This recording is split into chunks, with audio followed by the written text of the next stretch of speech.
રહ્યા છો વડોદરાનો વાસ. હવે જોઈએ અગત્યના સમાચાર. વડોદરાની વિશ્વામિત્રી નદીનો રાજ્યની પ્રદૂષિત નદીમાં આવ્યો છે 6થો નંબર. શહેરની મધ્યમાંથી પસાર થાય છે નદી. 6 મહિના અગાઉ વિશ્વામિત્રી નદીનો સરકાર દ્વારા 1200 કરોડનો રિવાઇલ પ્રોજેક્ટ મંજૂર કરાયો છે.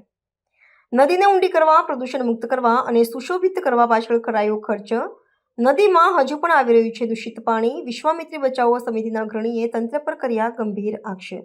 ગત વર્ષે વિશ્વામિત્રી નદીમાં પૂર આવ્યું અને આ પૂર આવ્યા પછી નવલાવાલા કમિશનનો રિપોર્ટ બનાવ્યો અને વિશ્વામિત્રીને ક્લિનિંગ, ડિસિલ્ટિંગ, વાઇડનિંગના કાર્યક્રમમાં 1200 કરોડ રૂપિયા રાજ્ય સરકારે આપવાનું જાહેર કર્યું.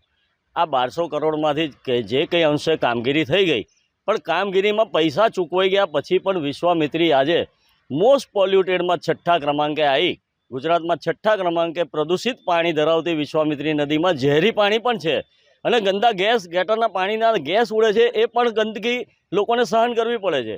તો આ 1200 કરોડનો મોટો જ ભ્રષ્ટાચાર. આ પૂર આવ્યો એનું નિવારણ લોકોનું શું થયું એના કરતાં 1200 કરોડના ફાળવીને 1200 કરોડમાં પૈસા કમાવાની તક સરકારે શોધી લીધેલી એવું લાગે છે.